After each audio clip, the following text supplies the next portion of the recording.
this baby a $1,000 investment in the stock market. We'll discuss this and more of today's top stories. I'm Ernie Manous. And I'm Celeste Diaz-Sherman. Houston Methodist is joining a lawsuit against health insurance companies. We will discuss more with Jishnu Nair from the Houston Business Journal.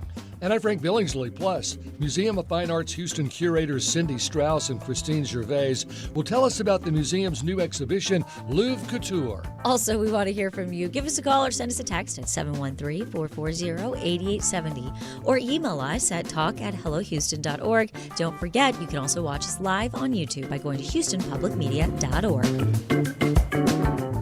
Hello Houston is made possible in part by founding sponsors John Bradshaw and Kathy Sanders, and by gifts from listeners like you. Live from NPR News, I'm Lakshmi Singh. A universal recommendation to start hepatitis B immunization at birth is being rolled back under new guidance that advisors to the Centers for Disease Control and Prevention approved today. The panel is now recommending newborns should only be vaccinated at birth if their mothers test positive for the virus. Full immunization of infants involves 3 shots. It's also recommending testing of children's antibody levels after each hepatitis B shot to determine whether additional shots are needed. The new guidance marks a departure from more than 30 years of standard practice that's been credited with dramatically lowering liver diseases caused by hepatitis B. The U.S. military launched another attack on an alleged drug boat last night in the Pacific. 4 people on the vessel died. Nearly 75% of the boat strikes have been in the Pacific since late October, but the U.S. Navy has increased its presence in the Caribbean. One encounter in particular is under bipartisan congressional scrutiny, a follow-up military strike on an alleged drug vessel in September that killed 2 survivors of the initial strike. Yesterday, lawmakers saw video of it. They were also briefed by the Navy admiral who ordered that strike, which, according to the Washington Post reporting, was done in compliance with Defense Secretary Pete Hegseth's orders in the campaign against drug trafficking threats to the U.S. Democratic Congressman Jim Himes of Connecticut spoke with NPR about what he took away from the video. What you see in that video is the United States, for a lengthy period of time, observing 2 men with no weapons, with no radio. They've just had a massive munition go off over their head in such a way that their boat has been a conflagration. So what I saw was 2 probably soon to be dead, not because of a missile, but because of drowning, shipwrecked sailors. And the United States took the decision to kill them, which in the Pentagon manual is the very definition of a war crime. The Virginia man suspected of planting 2 pipe bombs near the U.S. Capitol nearly 5 years ago is expected to appear in federal court today in Washington, D.C. We have more from NPR's Ryan Lucas. The suspect in custody is 30-year-old Brian Cole Jr. He was arrested in Woodbridge, Virginia, south of Washington, D.C. The FBI made the arrest after a nearly 5-year investigation that had seemed to have gone cold. Top Justice Department officials, including FBI Deputy Director Dan Bongino, touted the arrest at a news conference Thursday. Folks, you're not going to walk into our capital city, put down 2 explosive devices, and walk off in the sunset. Officials say a new team at the FBI took a fresh look at all the evidence collected in the case and generated new leads that ultimately led to Cole's arrest. Cole is expected to appear in federal court in D.C., just down the street from the U.S. Capitol building. Ryan Lucas, NPR News, Washington. You're listening to NPR News.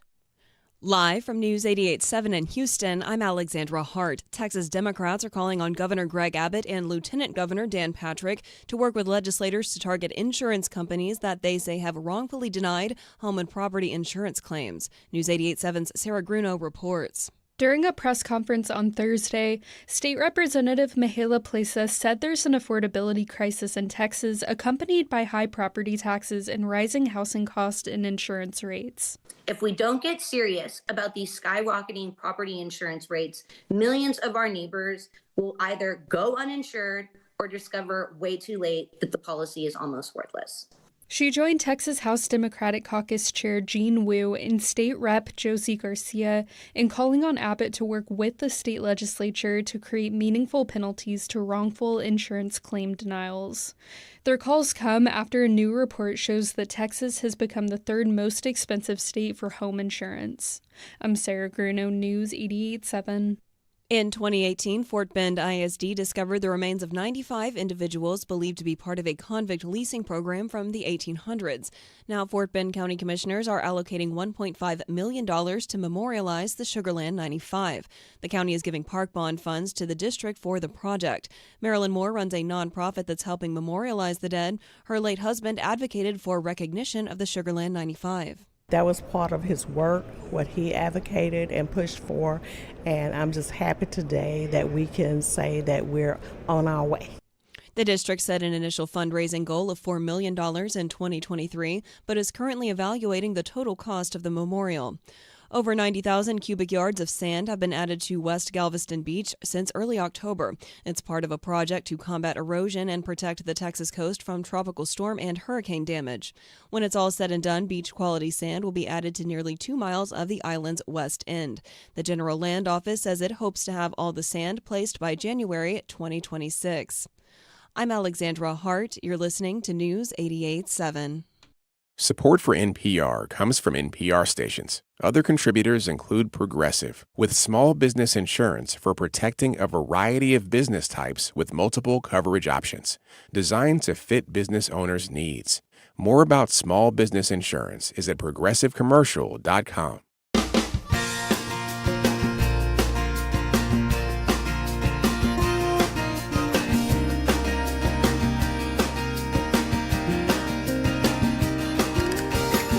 Live from the University of Houston, it's Hello Houston, an open forum on today's biggest stories affecting Houston and beyond. Call now, 713-440-8870, or let us know your thoughts on today's topics by emailing us at talk@hellohouston.org. Now here's your host for Hello Houston, Ernie Manous, Celeste Diaz-Sherman, and Frank Billingsley. We're back. Good morning, on a Friday. Happy Friday. Welcome to Hello Houston. It's the last day of the work week for some. For Not some, everybody. yes. And also, exciting news, our friends over on YouTube have taken to their new name, and I already see them being referred to as, what is their new name? The YouTubers. YouTubers. That's the folks that watch Hello Houston on YouTube and chat in the group. If you'd like to be a member of the YouTubers, I think all you have to do is just go there and say hello, and you're welcome into Join this the family. cult. Yes. Yeah, the cult. I was going to say family, but I guess it all depends how you define Hey, it. we're a team. We're not a family. Oh. I had a general manager say that once to me. He said, we're a team. We're not a family. I'm like, okay, I guess that means I could get fired. I don't know if I necessarily disagree with that. I actually... That's because you all have families at home. I need you to be my family. No. I think that there is definitely something to enjoying the people you work with and being a part of it and getting the opportunity. But I guess in ways, just like family, you don't get to choose your family. You don't necessarily get to choose your coworkers. As much as you might try. As much as you do. Yeah. Your sweater's cute. Thank you. New? Thank you. It's very holiday-y. Yeah, this is newish. Me too. I like your sweater And too. mine's reversible, so it's really 2-in-1. Mine is not. Dillard's. I love Dillard's. Oh, I love Dillard's Mine too. is fresh from my They have closet. such good deals. They do. Then Yeah. so we were there. We spent it 2 hours there. I won't tell you how much we spent. I know. We spent 2 hours there. But you know what? We were really lacking in cute Christmas stuff. Yeah. It seems like it's been warm the last few Christmases, and so the inspiration to go out and buy Christmas sweaters hasn't really been there. But we've had these couple of cold snaps, and it's like It's been nice. Yeah. Not to belabor the point, so I'm doing this thing with the city tomorrow night, and I figured I've got to dress. You're part of the tree lighting. Yeah, and I want to dress holiday-y. And I looked in my closet, Lord knows I've got quite a eclectic closet.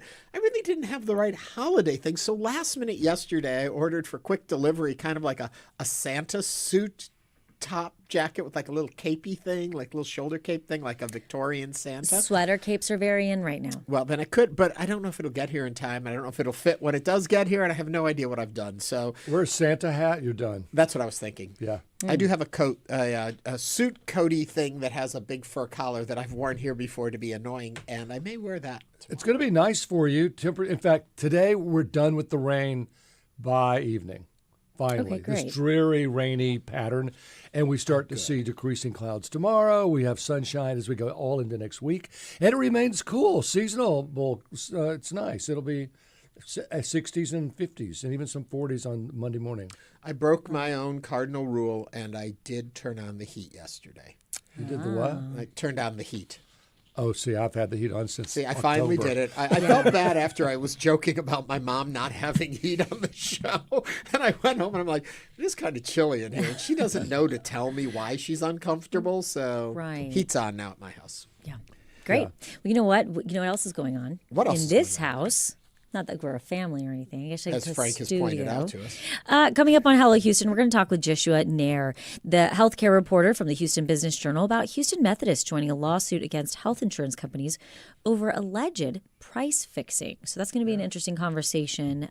But before we get to that, though, have you got the headlines for us? I do. Ready to go? Take it away. Lieutenant Governor Dan Patrick on Wednesday proposed a state program to give every baby born in Texas $1,000 invested in the stock market, modeling the idea off a federal plan created as part of President Donald Trump's tax and spending legislation.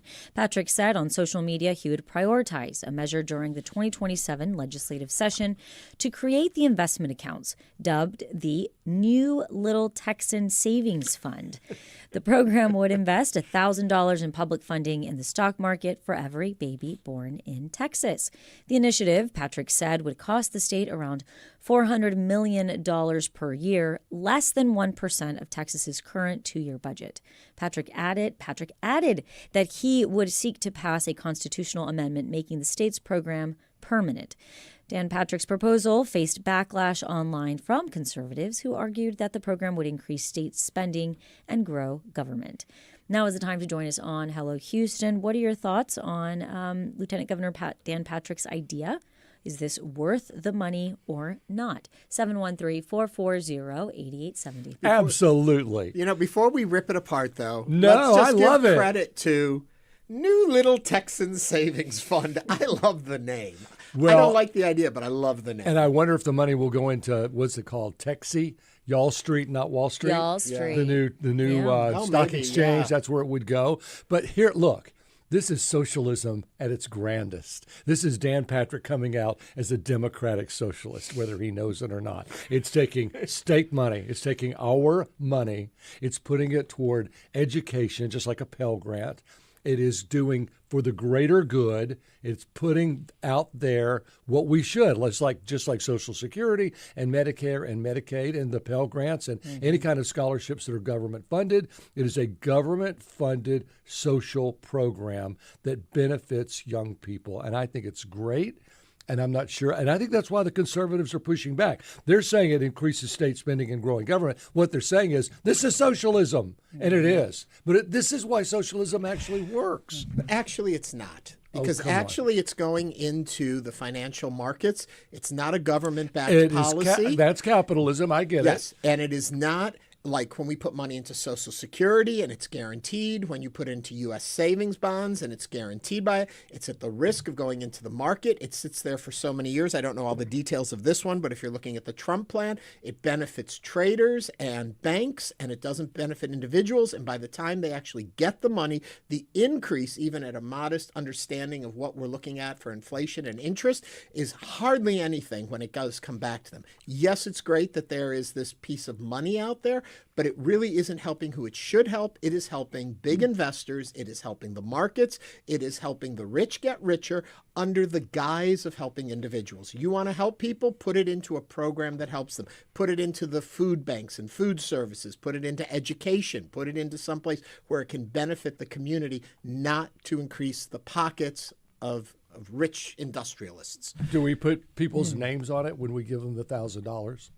Does little Ernie have $1,000 in the stock market? I have nothing in the stock market. No, I'm talking about if you were born, that it's the New Little Texas Savings Fund. Right, but it's in the stock market, which is not guaranteed. When you take social money for the greater good, that's socialism.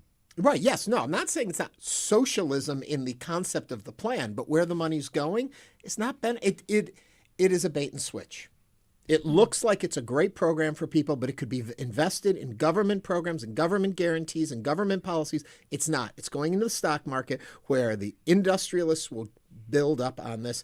And I don't know enough about what I'm talking about yet, but I'm figuring it all out as I go. And I think I'm going to have more on this in the days to come. Well, putting it into the stock market is as a little broad because there are a lot of very mid-cap, low-caps, very safe. There's the bond, you can put it in the bond market for that matter, but they're very safe investments in the stock market. Most people that invest wisely, I think, go a little high risk, a little moderate risk, a little low risk, depending on your age. But there are very low risk, good. You can put it in a money market and be guaranteed a 5 to 8% return on the money. Mm-hmm. So you put up $100,000 in, you're going to get $5,000 out of it. What I find interesting is the conservative backlash that we're talking about. That's right, because they don't like socialist programs. And specifically, the Texas Policy Research, a nonprofit focused on advancing, quote, liberty-based policies, said this would be creating state-run wealth accounts for every newborn violates key liberty principles. Their liberty principles are: it expands government rather than limiting it, replaces personal responsibility with state dependency, and undermines free enterprise by turning the state into an investor. Texans deserve lower taxes, but not new programs that grow government indefinitely, which I find interesting, though, because Senator Ted Cruz, first under the federal plan, wanted to propose this.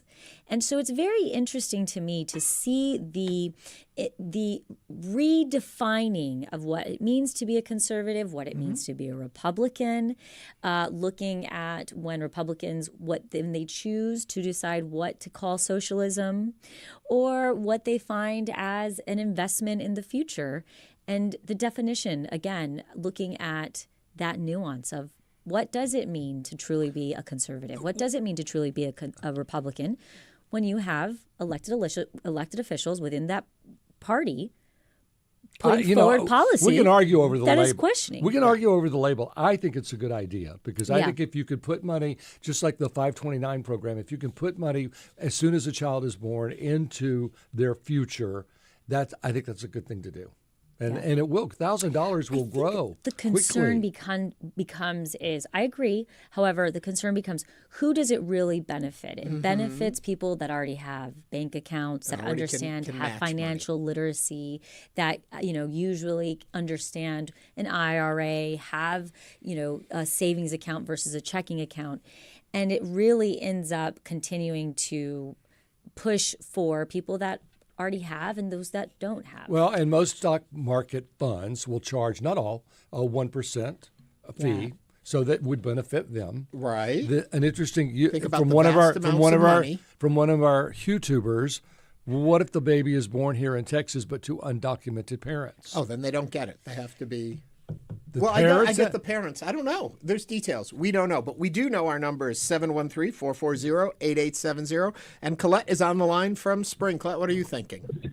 Also from Hey, Ernie. I fully agree with your assessment a few moments ago. The timing of this all smacks of, big business and billionaires who are already buying the state of Texas, taking advantage of people and taking cash now, which will, maybe turn into more money for people later, but the timing of it all is, to me, suspicious. I just would like to see something like this for people who can't do this on their own, but it just is very odd to me. Yeah, I'd love to see more of the details and understand it better, and I'm just digging into it to understand the finances of it all, because I do believe even at the $1,000 level, it only turns into, by the time you're 18, like $2,400 or something like that. Okay. It's not a huge And my volume increase. sounds good. I kind of. Okay, we got somebody else chatting with us on the line there, but that's not our next caller who we're going to go to. Colette, thank you very much for your comments. Let's move over to Thomas from Montgomery. Thomas, what's on your mind? Well, I bought municipal bonds from Nuveen years ago, and it took a while, but they went from 3,000 eventually up to over 8,000. I mean, and they were taxed. They invested in tax-free municipal bonds. They're a lot more stable than the stock market. The stock market goes up and down. You never can tell what's going to happen if you invest in tax-free and enjoy. You don't have to pay any kind of taxes on it. Yep. And we also did. The person proposing this, nobody's talking about before investing in this, pushing the stock market. It's way too volatile. Yeah. Thank you for those comments. I would love to, maybe early next week, and get someone in there to help us really understand exactly where the money's going, how it. Of course, not all the details, both on the federal level and on the state level, have they come out with, so that we know all of how it works. And does proposing something like this now, when we're not in session for 2 more years, really matter? Yeah. That's it. That's a good. That's another it matters point with that people are elections saying coming before. up. So but you have to get to the legislature back in session to do anything with this. Right. But boy, it sounds good when you campaign on it next year. Well, that's a good cynical point, but I agree with you. And we did have a couple of YouTube comments. Wine Goddess Texas says the great thing about Texas Tuition Promise Fund is that it locks in the tuition and fee rates at state schools. Does a new program do the same? And then we also have The Truth says most people are bad at managing their money. That's why 401k and pensions have been so beneficial. That person also wrote most people, I think that's government money handed out to the people, still good for folks who let it compound. And maybe this is the tip of the iceberg. This is sort of the throw out the idea and see what sticks and see what works and get the conversation going about how can we get Texans, when they're born, start getting them into some kind of program to help offset tuition costs when they're 18 and encourage them to go to vocational or college. Because if they get to 18 and they don't have the money, what's left? The thing that stuck out in your argument to me, which I hadn't even thought about, which is really brilliant, is the Y'all Street element of it. If they can now flush all this money into their new stock exchange, then it helps it launch on a stronger Trojan foot. horses, Ernie. Yeah. There's always an ulterior. You're always looking for them, and I'm always like, oh, come on, Frank. And then they keep coming true, and I'm like, ooh. But 713-440-8870. You're listening to Hello Houston on 88.7. Let's go to Joyce from Northwest Houston. Joyce, welcome to Hello Houston. I wonder about the tax situation on this Little Texans deal, because poor people ordinarily don't pay taxes because at minimum wage you don't have enough income.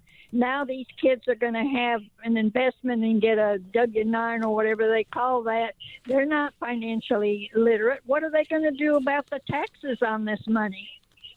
Good question. They may not tax it. On the federal level, it's taxable. Deferred tax on it, but it's taxable. It's not like other kind of programs that are out there that are not taxed. So we did get a text that says, why not make up for federal cuts to Meals on Wheels instead? Feed the hungry rather than pretending to care about babies we won't even vaccinate. Well, there's a lot of opinion in that text. That is layered.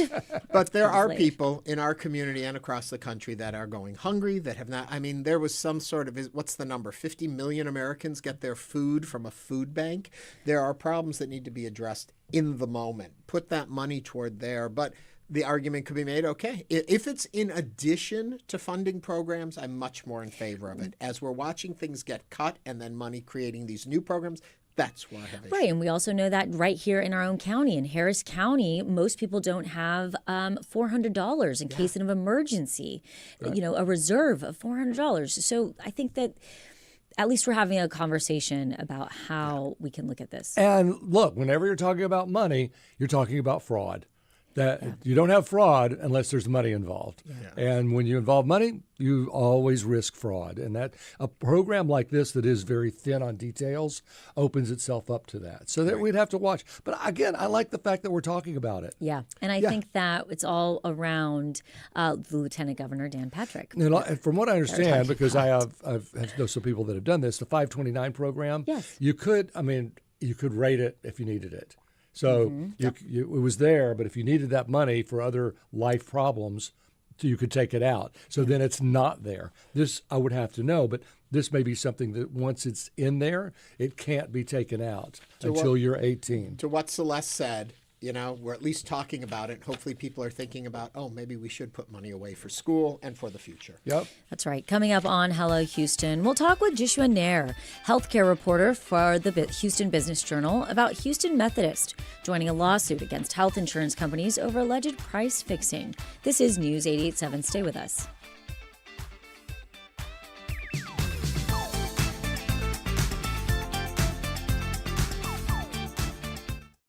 Hi, I'm Lenny Ambrose from St. Arnold Brewing Company, proud supporters of Houston Public Media.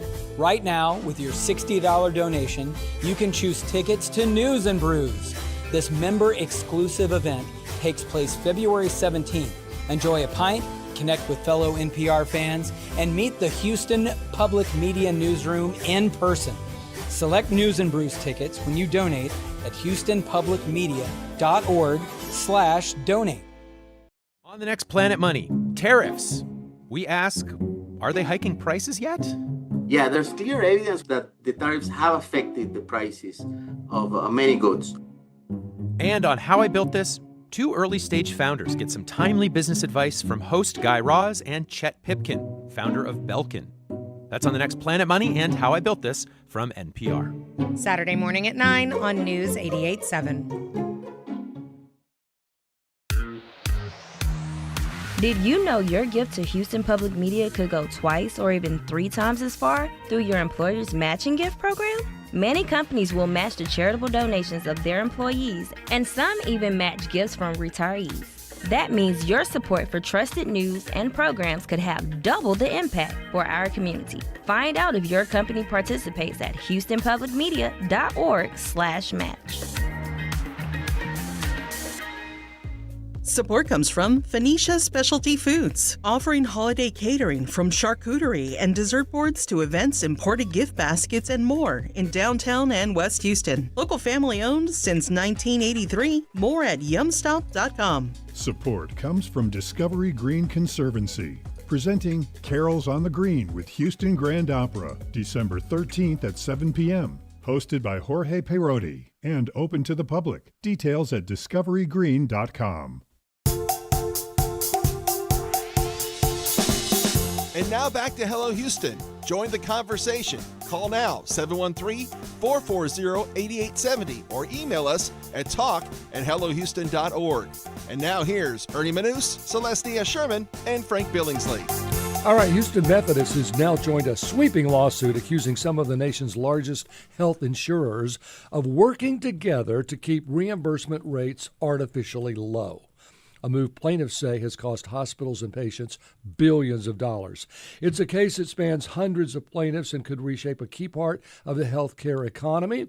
To help us break it down and what it means for Houston, which, as we all know, has a huge medical center, we have with us Jishnu Nair, who is the space technology and healthcare reporter at the Houston Business Journal. Jishnu, welcome to Hello Houston. We're glad you're here. It's a little complicated, but I'm going to let you take a first stab at it and tell us what's going on and what the issue is. Yeah, good morning, guys. Thank you so much for having me. Well, I think the best way to sum up just the scale of this case is honestly a quote that we found in the process, a quote that we got, in the process of reporting out the story, coming from one of the plaintiffs in this ongoing litigation.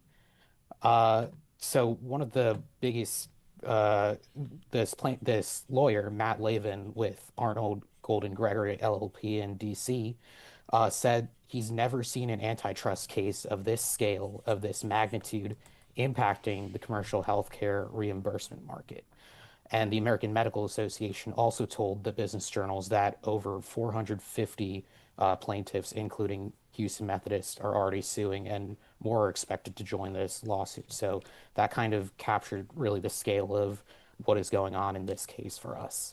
Well, so, okay, first let's define in-network and out-of-network, because in-network, like we're all in-network. We have Blue Cross Blue Shield, that's in-network, that is in-network, Cigna. But if you're out-of-network, and I assume Obamacare is out-of-network, if you're out-of-network, then you're dependent on reimbursement from another independent insurance company like Claritev, which is one of the main plaintiffs in this case. So there's this company in Virginia. I go to the doctor. I go to Methodist, and my bill is $1,000, and they send it to, and I'm out of network, so they send it to Claritev in Virginia. We want our $1,000. That's what it costs. Claritev says, you know what? We're going to give you $20. That's it. And this is the problem. They're really underfunding what they are paying Houston Methodist back in terms of what they are owed. Is that right? So you've mostly hit the nail on the head there, but just one key point to add is that there is one step in between Claritev getting that bill and then sending the cost back to Methodist. So that Methodist would send it to your insurer if you have one, who then sends it to Claritev to run it through their pricing algorithm, which the plaintiffs are all alleging is backed by Claritev's really deep knowledge of industry data and healthcare. And then this algorithm basically spits a price back out, which Methodist in its own complaint says is 20% of what the actual cost for that care is. So this, in the long run, puts the hospitals on the hook for billions more than they normally would, just because they're not getting that kind of reimbursement. And it's not just hospitals either. There's physicians, smaller medical centers, those kinds of things that are also dependent. Stay with that algorithm for 1 second here.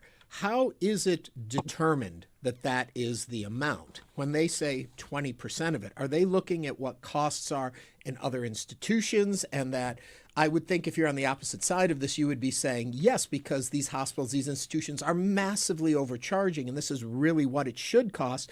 Or is it not based in fact, in pricing and reality? It's just an assumption mathematically. So that 20% figure does come from what Methodist filed in court documents. So that is coming from what their numbers are, what their costs normally are, and what they're getting back in reimbursement. But that point you mentioned there is sort of what Claritev has kind of responded to the business journals when we contacted them for this story, where it essentially is saying that these prices that are coming out in the first place are so high, and that this algorithm is a way for insurers to, not be taken on the road by providers and patients. Artificially high or just high? High is what we have been told by Claritev. Okay. So, Jishnu, but as we're discussing this, I have to say, and it comes to mind, healthcare providers like doctors and hospitals, and the relationship between insurance providers and prices in general has always seemed kind of questionable, right? Not just looking at huge hospitals, but looking in general. Like I come from South Texas, and I know South Texas is infamous for this type of situation, where people are charged astronomical amounts, the insurance providers, and between the hospitals and that relationship. What type of implications does this case have moving forward for the industry and for people in general? Well, to see that, we'll have to take a look at what the court decides, and what the plaintiffs, including Methodist, are currently asking the court for is both they want the difference between the amount that they received and the amount that they are charging to be paid back with interest. So that's already a lot of money up front. But they also want the court to enjoin Multiplan or Claritev from using that algorithmic model to do this kind of practice in the future. So if that comes through, that's basically half of the insurance industry, the out-of-market aspect of it. That's basically going to be remade pretty much. I do want to say that's only if the court grants that remedy. I do want to say parenthetically, I'm not sure it matters, but Claritev's CEO, Travis Dalton, makes around $12 million a year, who's head of Claritev. So can you give us a real-life example of what Houston Methodist is claiming as a basis for this lawsuit? Well, it all kind of stems back from this reimbursement money that it's getting from these kinds of companies. So it both depends on Claritev, obviously, is the one operating this program, this algorithm, but Houston Methodist has also named really high-profile insurers as defendants. United Health Group is one, Cigna is another. That they say are benefiting from this kind of arrangement. So how does this affect me as a patient? And Houston Methodist is my hospital, so I have a dog in this hunt. But how does, as a patient who's going to be billed by Houston Methodist, and I will go to Blue Cross Blue Shield to help pay, does this affect me even though I'm in network? If you're as far as we can see, this case is focusing on that out-of-network aspect. So in your case, it doesn't seem likely that you would be affected. But again, this is just one kind of cog of sort of the American healthcare industry that we were just talking about a second ago. Mm-hmm. So if something like out-of-network care gets remade on this kind of fundamental level, there's really no telling how far the ripple effects could spread. Wow. So where does this stand now? I know the lawsuits have been brought. Do we know where it stands as far as in its way toward the court system? The earliest we've heard is 2027, but as I mentioned, there's still more lawsuits, more plaintiffs filing either by themselves and being added to these kinds of group complaints in the Northern District of Illinois, or filing through their state and national medical associations. Like in addition to the American Medical Association, which is filing on behalf of its members, there's also state medical associations in California, Missouri, other states that are filing complaints as well. Well, I'm assuming they want the practice stopped or at least modified. Are they expecting to get any money back? Yeah, so that again kind of goes back to what in the court documents plaintiffs like Methodist are seeking. They're asking the courts to basically pay them back the money that they say the insurers owe them with interest on top of that. So that'll come from the difference between what they charge the out-of-network insurer in the first place, the difference between that figure and what Claritev ended up paying them back in the end. So then that difference plus interest is what the plaintiffs are seeking. And then, as you said, they want the court to also stop the use of algorithms like this for out-of-network pricing.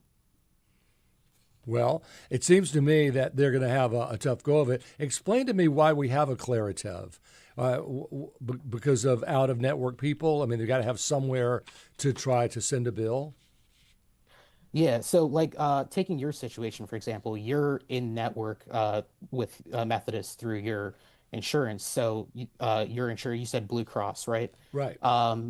They already have an agreement with Methodist for the prices of these services. That's sort of how in-network works in the most simple way to put it. But out of network, when you go out of network to a doctor, maybe you like them a lot, maybe you like the specific doctor a lot, or maybe you've been referred to a specialist out of network for a specific case. That provider, whether it's a hospital, doctor, whatever, and the insurer do not have that kind of agreement, so they need to go through this sort of negotiation process, which historically has been pretty opaque. That's another big aspect of this lawsuit. This is just something most patients, I would say, don't really know what goes on between the provider and the insurer. In this case, has the opportunity to kind of shine a light on that.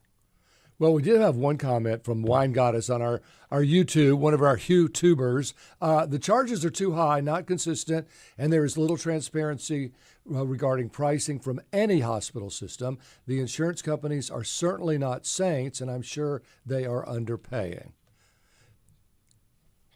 Yeah, and that's just another continuation, again, going back to the broader health industry conversation we were having a few minutes ago. Just there's been some attempts at making that transparency happen through things like the No Surprises Act a few years ago, but there's still a long way to go in actually knowing, actually knowing how much anyone is truly paying for their medical care. So back to my example, if I have a $1,000 bill from Houston Methodist and Blue Cross Blue Shield says, well, we'll pay you $200. And Claritev, if out of network, are they saying, well, no, we're only going to pay you $100? I mean, is that they're not paying the same thing as other insurance companies? So I just have to tweak you right there because for the specific example, Blue Cross would be in network with Methodist. They would already have that price worked out. There wouldn't be a difference in the first place. But hypothetically speaking, if Methodist was not in network with Blue Cross Blue Shield, what Blue Cross would do is go to Claritev and say, hey, Methodist is charging us this much. How much can you save me? And Claritev will sort of give them that price through their multi-plan algorithm.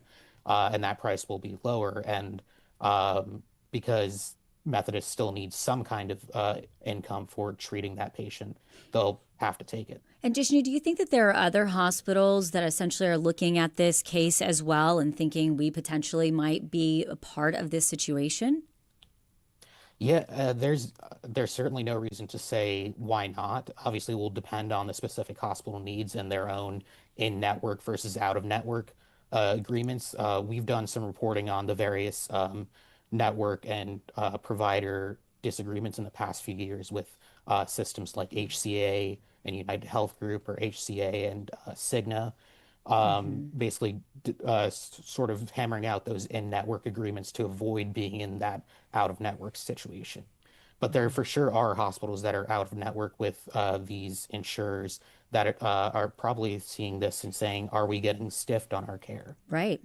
And maybe we're circling back to something you have already said, but if these agreements are already reached within in-network providers, why are those not the same levels being used by out-of-network folks so that there is a consistency across the board? This procedure gets reimbursed this amount by insurance. End of story. So that's kind of where we're coming in again with the whole transparency conversation. A lot of those in-network prices are still not fully disclosed. The No Surprises Act did require providers to start disclosing these kinds of prices. But as far as we can see, like across the country, that's been sort of inconsistently applied as to how far providers go. We're still looking into how that affects like local providers and how many of them are disclosing their No Surprises Act type of pricing. But that legislation has been in effect for a few years now. But it seems like hasn't been super significant change. And you just said a few years, Jishnu. So why now? I mean, this kind of discrepancy has been going on for a decade, if not more. What made Houston Methodist and these other hospitals say, okay, we're going to get tough, let's get an attorney, and we're going to stop this, and we're going to sue? What was the impetus for that? Just the rising costs of medical? I do think that is part of it. In our conversations with health systems, with insurers, with patients, everyone has, talked about how healthcare is getting increasingly unaffordable for people, for providers, for everyone across the spectrum. And it's important to note also that some of the other plaintiffs in this case have been filing their lawsuits even before Methodist. The first that we saw was in 2023, but it's possible that there could have been suits even before that. Wow. Well, how do we think it's going to go? Any indication from the people that you've spoken with, whether they feel confident? So far, a lot of people have been giving us kind of the no comment line so far. So we've been really going off what they've been filing in court. Again, as it really depends on what the judge in Illinois decides and what kind of remedy how much they want to kind of throw the book at this practice of algorithmic pricing.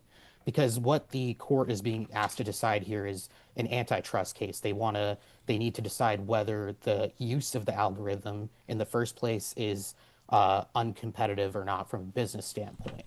And if the court decides that, and depending on the remedy that the court hands down, then we start seeing how these effects play out for, again, patients, insurers, providers, every part of the healthcare spectrum. Well, keep us informed, and thanks for the good research. It's an interesting case. It'll be fascinating to see how it all plays out. We'll be on top of it. Thank you. Jishnu Nair is the space technology and healthcare reporter at the Houston Business Journal. Again, thanks for joining us today. Coming up, we're going to learn about the new Museum of Fine Arts Houston exhibition, Louvre Couture. Stay with us as Hello Houston continues.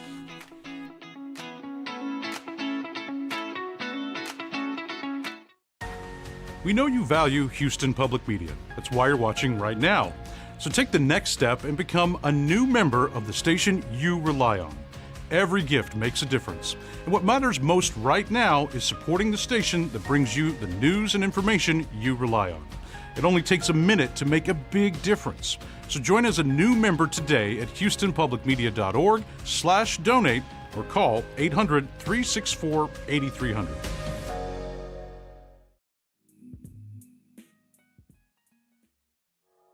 Hundreds of activists sailed towards Gaza with hopes of delivering aid. Let's go! Oh man, getting underway was magical. But that feeling wouldn't last long. Cover!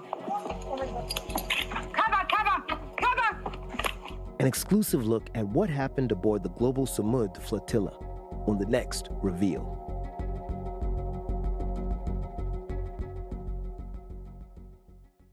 Tonight on Houston Public Media TV8, join travel guru Rick Steves for a colorful musical celebration of Christmas across Europe. Customs, choirs, and traditions on Rick Steves' European Christmas. Tonight at 8 on Houston Public Media TV8.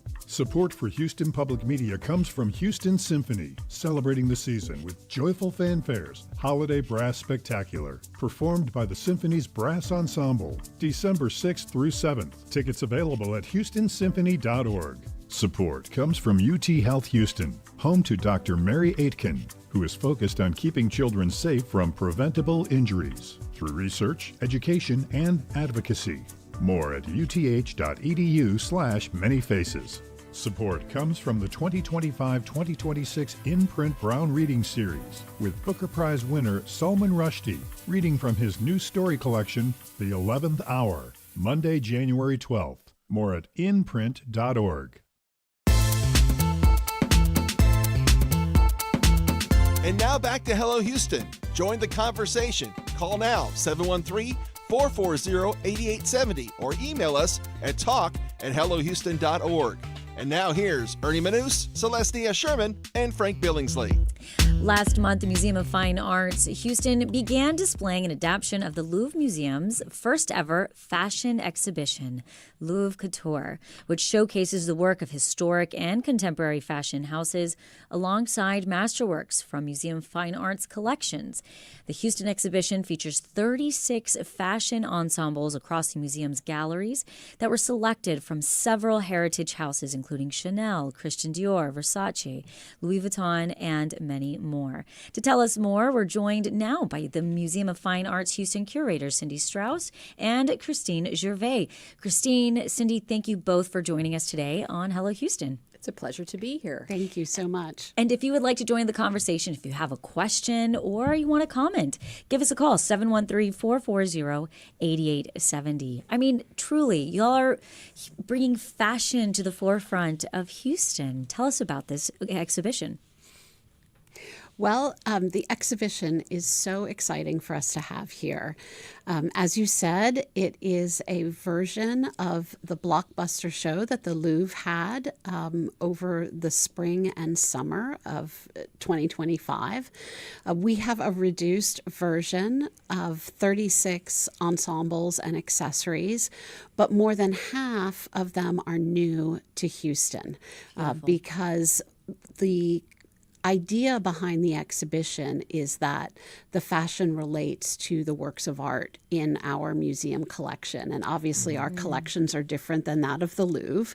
And so Christine and I were able to work with the Louvre team and the fashion houses to choose quite a number of pieces that relate specifically to works of art in our museum and therefore are new to Houston. I was in Paris in August, and someone said, you really should go to the Dior Museum. And I'm like, I'm not really into women's couture. I loved it. Oh, so you did go, though. So I went, and I had lunch, and it's a huge space, and I learned all about Christian Dior and his works, and I really came away with an appreciation of fine couture. I mean, it is art. It is art. It's not just like Michael Kors putting a dress together in 5 seconds, so like on Project Runway. It's truly thought out, and I really appreciated it. So, okay, when I go to this exhibit, what am I going to learn? I think you're going to learn more about what you've just outlined, which is the idea that fashion is another artistic expression. Most of the pieces that we have are haute couture, so they are made by hand. They are unique, in many cases unique for that runway show. We have a few pieces that are ready to wear, but not a lot. But I think it's definitely the idea of the hand at work, which is the art being expressed. Right. And we've been telling people when you see the dresses to look closely at the craftsmanship because the embroidery is incredible. And you can just only imagine how many hundreds of hours went into creating each individual piece. I don't think a lot of people know haute couture means handmade, right? Yes. Handcrafted. Well, or the highest made, the highest style, yes. Is there an audio tour tour to this? We are making one. You need one. I do much better with audio tours. My eyes start to glaze over when I have to read stuff.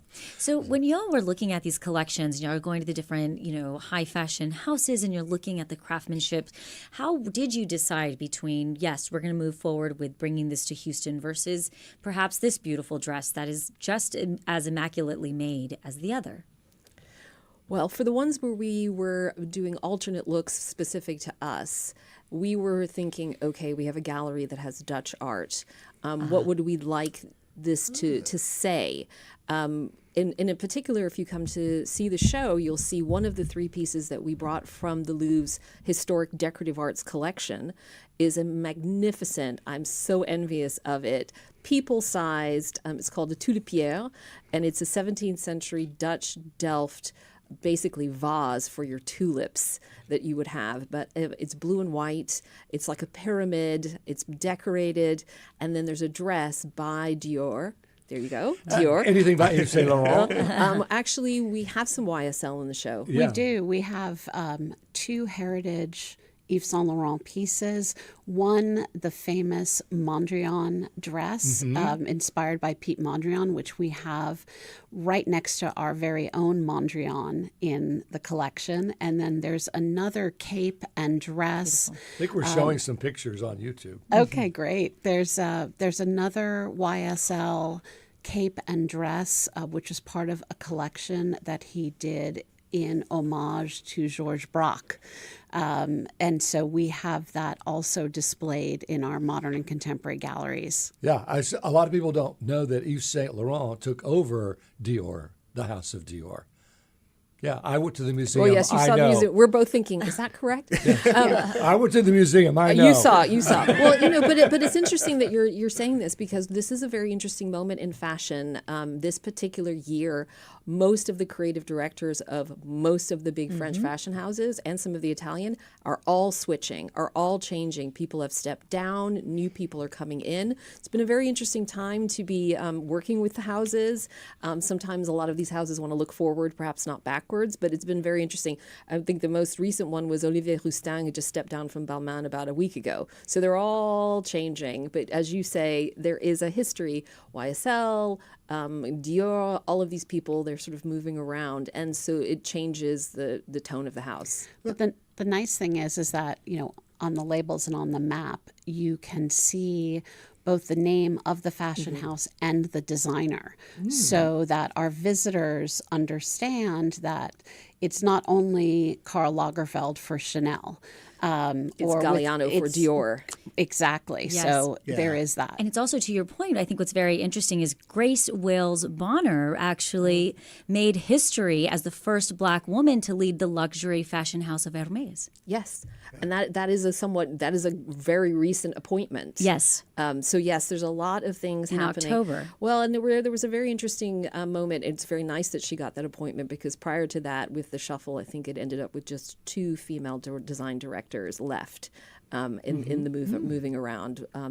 The I forget her name. The woman who's been named for Bottega was actually considered to be like the best show of Fashion Week in August. Let me ask this question. Either of you can take it and help me understand this. When we talk about fashion, and then we talk about an exhibit of the fashion, but we also talk about costume and design and artwork. How do you define what fashion is as opposed to objects d'art that a creator has just put out there? Is there certain criteria to make it fashion? I think that fashion is your largest category, which would include designed clothing at every level of the market. Okay. In museums, we tend to refer to dresses and fashion under the rubric of costume. It's really more of an academic term, but you'll hear about museum costume collections. Right. The Costume Institute. A Costume Institute. And those tend to have works that are at the highest levels of craftsmanship, innovation, however you want to define it. And they are museum collecting worthy because they are educating the public about something: style, criteria. innovation, craftsmanship. You'll find in museums that it's a wide variety of criteria depending on what the museum's aims are. So some costume collections aim to represent all levels of the market. Some, like the Metropolitan Museum of Art, mainly focuses on haute couture and ready-to-wear. So again, the highest echelons with a lot of one-of-a-kind pieces. Does functionality have to play a part in it? That it has No, to be able it doesn't. Never. But Okay. but I Just wanna will say clarify we that. do get questions. We've had questions about the works in Louvre Couture. There was one yesterday. There was about- one there's yesterday. Jacquemus. Is everything wearable? And the Right. answer is yes. Everything has at least been worn once on the runway. More than that, we can't say, but there are some. There's a pair of Christian Louboutin, or a single Christian Louboutin Louboutin. shoe.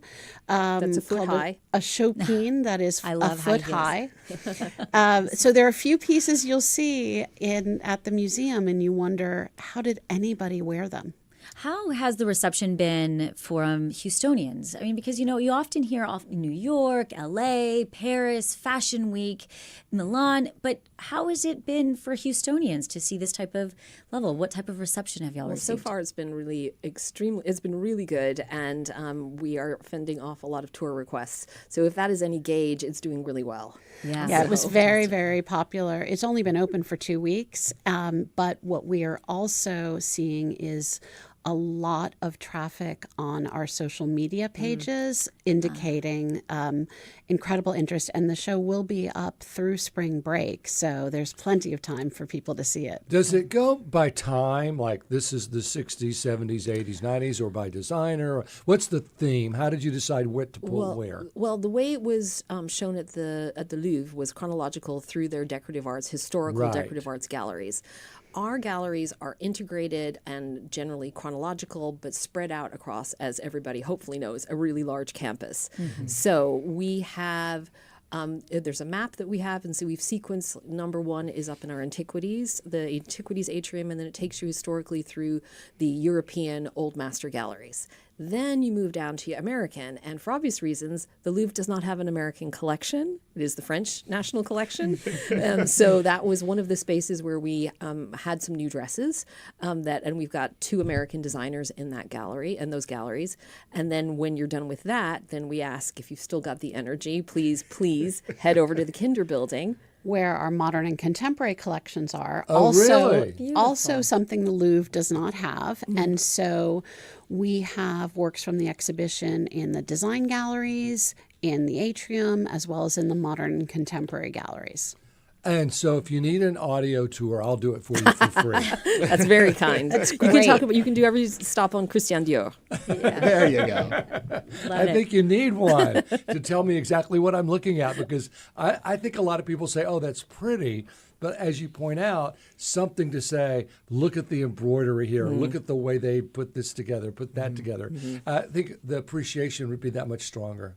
We do have labels if you want. If you want to read. Labels. If you want to read, So but if you're does an Libby. oh dear. But we are working on a tour as we speak. It's so good. It's you'll true. get your It's wish. Nice. Cindi, Strauss, and Christine Gervais are curators at the Museum of Fine Arts, Houston. Cindi and Christine, thank you so much for joining us today on Hello Houston. Thank you for your time. Thank you. Thank you. And the Louvre Couture will be on view at the Museum of Fine Arts, Houston through March 15th, 2026, as Cindi said, until spring break. So you can definitely make plans for that.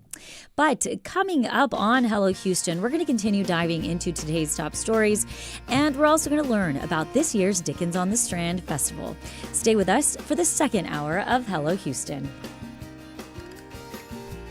Stay tuned. There's more Hello Houston on the way with Ernie Manous, Celeste Diaz-Sherman, and Frank Billingsley.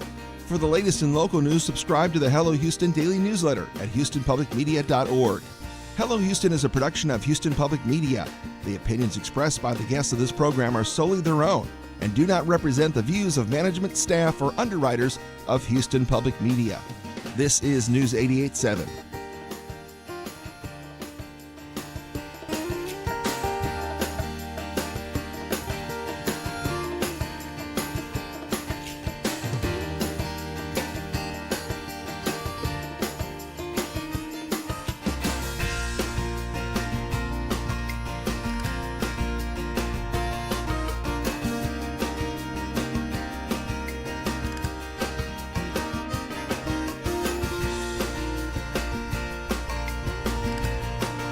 support comes from the law firm McFarland PLLC, eminent domain attorneys focused exclusively on representing landowners against the government's taking of private property for public use across the state of Texas. More at McFarlandPLLC.com. 47 degrees at the University of Houston. I'm Tiffany Taylor. 20% chance of showers through the afternoon. Tomorrow, partly sunny with a high near 65.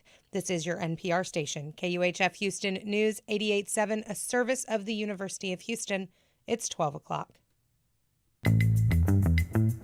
Just ahead on this hour of Hello Houston, State Representative Gene Wu will join us to share his thoughts on the Supreme Court's decision to allow Texas to use its controversial new congressional map in the 2026 midterm elections. I'm Frank Billingsley. And I'm Celestia Sherman. We'll also be joined by Ollie Dickens, the great-great-great-grandson of holiday icon Charles Dickens, ahead of this weekend's annual Dickens on the Strand Festival in Galveston. And I'm Ernie Manous. We'll also share a list of events happening this weekend in Houston as part of our regular Friday feature, Last Minute Plans. And we want to hear from you. Give us a call or send us that text, 713-440-8870, or email us at talk@hellohouston.org. You can also watch us live on YouTube by going to houstonpublicmedia.org. Hello Houston is made possible in part by founding sponsors John Bradshaw and Kathy Sanders, and by gifts from listeners like you. Live from NPR News, I'm Lakshmi Singh. Advisors are recommending the Centers for Disease Control and Prevention do away with a blanket guidance to immunize all babies against hepatitis B within the first 24 hours of life. Many public health experts say there's overwhelming evidence the universal vaccinations have been effective in protecting young children from being infected with a virus that can lead to liver diseases later in life. NPR's Rob Stein reports on why the advisory panel decided to re-examine hepatitis B vaccinations for infants. This committee was put together by Health Secretary Robert F. Kennedy Jr., who has long questioned many vaccines and has launched a major review of all childhood vaccinations. Some members of this CDC committee argue that there's insufficient evidence that giving all newborns the vaccine when they're so young is really necessary, given that the hepatitis B vaccine is often spread through sex or drug use. They also question whether it's safe to immunize babies so early in life. NPR's Rob Stein reporting. The Supreme Court is clearing the way for Texas to use the 2025 redistricting map for its midterm congressional elections. But it does not guarantee Republican control of the House next year, as President Trump sought by pressing for Texas to redistrict in the first place. Houston Public Media, Andrew Schneider explains why. Texas' move to redistrict its congressional map mid-decade set off a nationwide arms race to redistrict by both parties. Travis Crum is a law professor at Washington University in St. Louis. The signal that gets sent with this case is going to reverberate in the legal challenges to California, future legal challenges to other mid-decade redistricting maps that are being filed across the country. In addition to California, Democrats in Virginia and Maryland are considering mid-decade redistricting to counter Texas. Republican states that have followed Texas' lead include Missouri and North Carolina. For NPR News, I'm Andrew Schneider in Houston. The European Union is fining X $140 million for what it has determined are breaches of the bloc's Digital Services Act. Terry Schultz reports the decision is the culmination of a 2-year investigation into Elon Musk's company. This is the first fine under the new EU legislation, the Digital Services Act, which regulators say X has violated in multiple areas regarding transparency. One is what it calls the deceptive nature of the blue check mark, which Elon Musk changed when he took over Twitter, from a sign the user's identity had been verified to something that could simply be purchased. European Commission spokesman Thomas Renier says that opens consumers to possible scams and manipulation. It deceives users. Anyone can pay to obtain the verified status, and X does not meaningfully verify who is behind it. X now has between 60 and 90 days to explain how it will address these concerns, as well as other charges, including allowing researchers access to public data. For NPR News, I'm Terry Schultz. It's NPR. Live from News 88.7 in Houston, I'm Alexandra Hart. The World Cup draw is underway, and Houston is one of the host cities for next year's tournament. Soccer fans are gathered at a watch party at Little Woodrow's in East Downtown, eager to find out which teams will be paired up. News 88.7's Michael Adkison is there now. Michael, what's the scene like there? Hey, Alexandra, good afternoon. Imagine a sports bar at its most crowded during a football game, and that's essentially what we're looking at here at 12 o'clock on a Friday afternoon. These are soccer's biggest fans. We're here. Hundreds of people who showed up just to watch the drawings of the group stage to see who's going to play and win in which group. Now, we know Houston is one of the host cities, and so a lot of folks are eager to see what exactly is going to be here that they can get tickets to go see. And as I mentioned, hundreds of people here from all different walks of life. I spoke with a 70-year-old Colombian woman who says that she is excited to see Argentina play and is hoping that Messi is going to be there as well. She says this may be her last World Cup, so she wants to go all out. Other folks that I've come across and spoken with say that they just stumbled upon this today, weren't expecting to come here, but that there's such a massive crowd here in the Woodbridge that they decided that they wanted to take part as well. Now, we're all watching here. Lauren Hill is performing on the live stream right now. We've only seen the draws that we knew, which were going to be the U.S., Canada, and Mexico, so we're still anticipating what the rest of the afternoon is going to look like. Live in Houston, Michael Atkinson, News 88. Fort Bend County Commissioner Dexter McCoy, a Democrat, announced his bid for county judge last night. News 88.7's Natalie Weber tells us McCoy is entering a crowded race as incumbent KP George faces a host of legal troubles. McCoy is one of at least 6 candidates who've entered the Democratic primary for county judge. At least 4 Republicans have also declared their campaigns, including George, who switched parties this summer. George is facing 2 counts of money laundering and a charge of misrepresentation of identity. McCoy previously served as George's chief of staff and became a county commissioner in 2023. He's touted his success in raising the county's minimum wage and his efforts to expand health care locally. The primary will take place in March. From the Fort Bend County Bureau, I'm Natalie Weber, News 88.7. Support for NPR comes from NPR stations. Other contributors include Subaru. The Subaru Share the Love event runs through January 2nd. By year's end, Subaru and its retailers will have donated more than $350 million to charity. Subaru, more than a car company.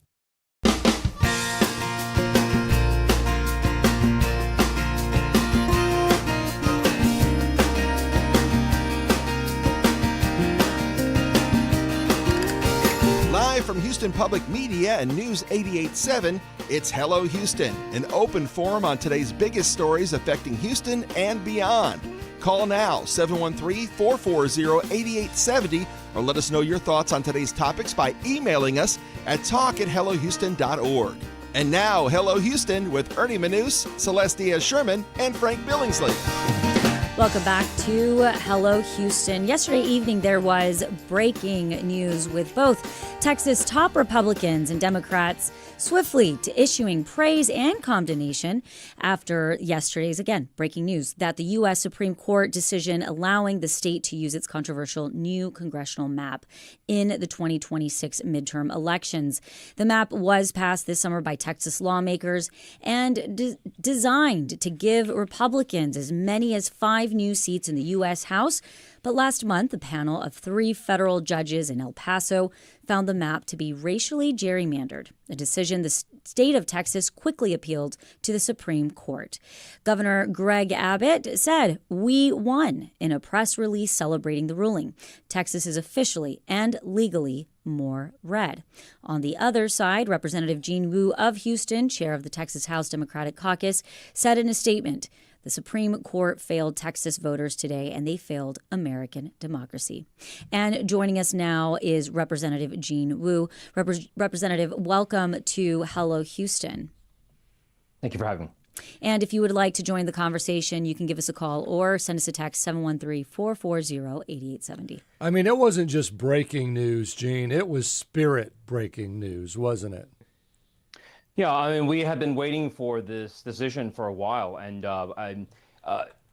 just as the Supreme Court laid out in its own opinion, time was of the essence because we are in the filing period, because we're going into the court's own created doctrine of the Purcell doctrine that we're getting too close to the election, too close to the end of the filing period, and so we're asking them to hurry up, Obviously, this decision was very disappointing, but I think it's more than that. I mean, it's frankly enraging because what the lower court basically said is, look, obviously this is based on race because they've come up with no non-race-based explanations, And every word out of their own mouths said this was about race. From the letter from the DOJ office to Greg Abbott's own statement on the news, to Republicans' testimony in court, to their testimony on the House floor, every single thing says we did it because of race. And now the Supreme Court says, "Are you sure? We don't see it. We don't see where it is. Are you sure they said it's based on race?" Representative Wu, take us back, though, a little bit for folks that aren't following this as closely as you have, of course, been following it. What the Supreme Court actually said did not say that the maps are legal. They simply said, we're at a point, we're going to use these maps, this can go back to the courts, and they can redecide. Correct? Yep. So you're absolutely right, and that is correct. And everyone says, oh, we won, these maps are good. No. The court said the injunction, the block that the lower trial court put into place saying, hey, these maps are illegal, you shouldn't use them, they lifted that block. The Supreme Court hasn't found anything about the maps and basically said, like, the trial court probably needs to tell us, are you sure that you found all these things talking about race? The lower court's opinion was several hundred pages long, detailing every single time the Republicans talked about race in this context. And I think the situation is going to end up being that the Supreme Court is going to find that these maps were illegal, were unconstitutional, were discriminatory. But because of the doctrine that they made up themselves, they say, well, it's too late. I guess we'll just have to let it slide, right? And so they're going to reward the bad actors for their bad actions. When you talk about it being too late, and that comes out of policy and talking about precedent as to how close to an election can you shift these kind of things, we just wrapped an election. If you can't make a decision right at the end of a previous election, there's no window when it is okay to make any changes then. Yeah, so what that feels like, what it sounds like, is that there is one set of rules for everyone else. And there is one different set of rules for the people in charge, for the Republicans. Because basically the Supreme Court says we will bend over backwards to find any possible reason, any outlet for you to do what you want and to excuse your bad behavior. And I think the people should be tired of this. You should be sick of it. Like politicians, our leaders, getting away with things, the powerful, the rich, getting away with it simply because they can. It almost feels like the Supreme Court is owned by Trump and that they are racist. Look, I really, as an attorney, as someone who, proudly says I was a law school nerd and spent a lot of time digging into our Constitution, looking at our laws and understanding the philosophies behind our jurisprudence, it is heartbreaking to watch sworn judicial officials basically saying we swore to uphold the United States Constitution, but at every turn they rip pieces of the Constitution apart in order to give an excuse to Donald Trump and to give him more power. It is really disheartening to see that over and over again. I have no answer for them. They have to answer for themselves. Representative Wu, respectfully, however, you are an elected official as well, and you are sitting in a seat where you are able to speak directly within the government. What are you doing? What is the Democratic Party doing now moving forward? We understand the decision has come down. What is y'all's plan? So let me push back on that just a little bit. And people have said this again, what are the Democrats going to do to save us? What are the Democrats going to do to fix this? And I always ask, why does it just fall on the Democrats?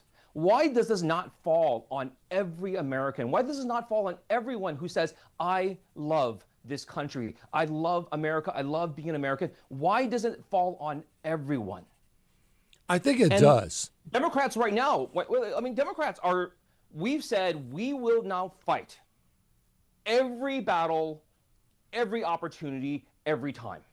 And I know in the past, the Republicans did these kind of things, and I think they did them this time, hoping and thinking that Democrats wouldn't respond. The Democrats, as always, would just send a strongly worded letter, and that would be it. But this time, we fought back.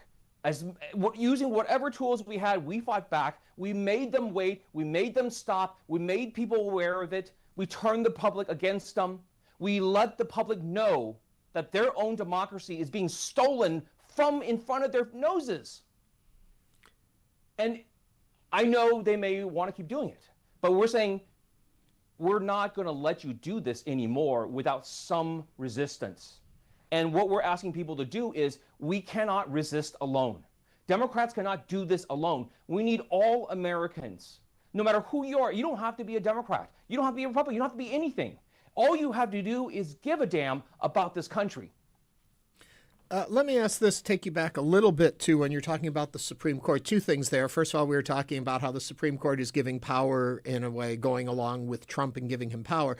In effect, they're actually giving these powers to the presidency, and so whoever becomes the next president will also have these tools. It seems that people forget that the parties can shift, and these cans of worms they're opening could be more complicated for the side that thinks they're winning in the moment. Yeah. But the other thing... Exactly. The redistricting is example of this. This is like Republicans are trying to play this game. They're trying to play with fire. And what they're seeing now is Democrats and people around this country fighting back and saying, no, two can play at this game. And we're going to fight fire with fire. The other part you were talking about a minute ago was the Supreme Court hearing these maps and seeing the legality of them. When would that possibly happen? How soon could that happen? At this point, I'm assuming with the pacing and time it takes, it will not affect 2026. But how soon could this be judged on?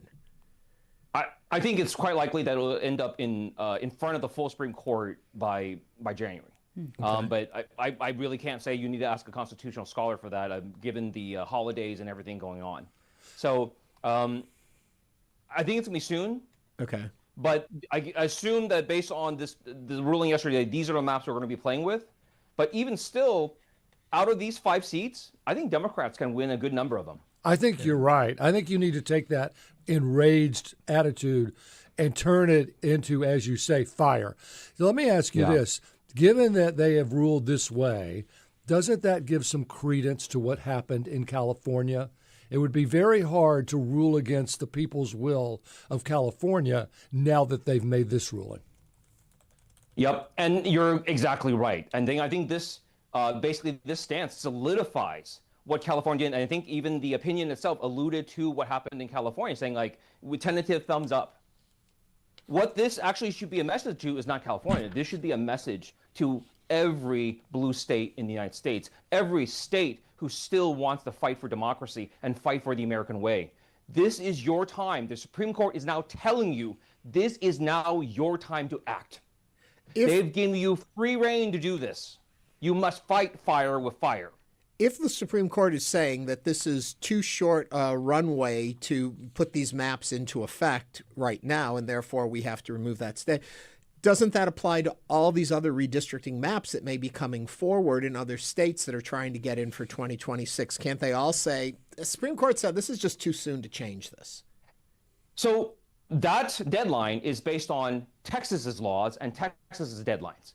And the irony of that is my very first election was one where the courts made them redistrict. The Supreme Court and the Fifth Circuit made them redistrict like 4 or 5 times in one cycle. And they pushed the 2012 primaries back to May, pushed it back like 2.5 months. And that was perfectly fine. And we do this all the time. We change election dates, we change filing dates all the time. And somehow, because of this one thing, even though it's still 2025, right, the Supreme Court says it's too late. But all these other states, they have different deadlines at different times. So what you want to take from this is this idea that we have to stop it now because of whatever deadline is completely arbitrary and made up by this corrupt Supreme Court. You're listening to Hello Houston. We're speaking with Representative Jean Wu of Houston, the chair of the Texas House Democratic Caucus. And you can join the conversation at 713-440-8870. Let's go to Alex from Jersey Village. Alex, welcome to Hello Houston. What is your comment or question for Representative Wu? Hello, real quick. Representative Wu, I appreciate the passion and the fervor that you have of fighting fire with fire, but how are we supposed to stay, confident in our own local officials whenever, these higher courts are just completely overturning things that we're trying to vote on for ourselves here in Texas? Look, we always hope and that every elected official in America who has taken an oath to this nation and to the Constitution remember their oaths and take it seriously. But we know that there will be people who don't. And we're watching not only Donald Trump, but essentially the entire Republican Party give carte blanche to criminals, to people who do not care what our law is, who happily avoid and break our laws just because it gets them what they want. And what we need to do as a public is saying, no, we are not going to give you a pass on this anymore. I think the way you hold local people accountable is the same way we've always held local people accountable and everyone else accountable. We don't let them skate. And we're here at this point in our history because we've let people skate for too long. We've let people get away with lies. We've let people get away with frauds and deceptions and not call them out on it, including in the media. We should call it what it is. If people are lying to our faces, we should call them liars. Let's go to Roberto from the Museum District. Roberto, welcome to Hello Houston. What is your comment or question for Representative Wu? Thank you. I'm riding around doing errands, and I just heard not the beginning, but I heard this representative being very upset because one of you asked a question, and he was upset. Why are you picking on us, Democrats? What's the anger about? I don't understand that. And here's the thing. In Houston, I know because I'm involved, there's an independent movement going on. Elon Musk, regardless of what you think of him, wants to start an independent movement because I've called in before, and I've said this already. I'm disgusted with both parties. Okay? We had a president who was incompetent, and yet the Democrats protected him. Okay? Now, concerning local, because he's state representative, I want to put this in his ear. Why don't we consider using artificial intelligence to cut up into districts instead of having the Democrats, when they're in power, favor their party, and the Republicans favoring their party when they're in power? So both parties are guilty, and that's it. I'm through. Roberto, thank you, Roberto. Representative Wu. Well, I'm going to take a little bit to unpack that. So, first of all, I would love to use artificial intelligence or any type of intelligence other than political to draw our boundaries and our maps. But here's the thing. Every Democratic-controlled state in the nation has either put into place or tried to put into place a nonpartisan redistricting plan. Look at California, look at New York, look at Illinois.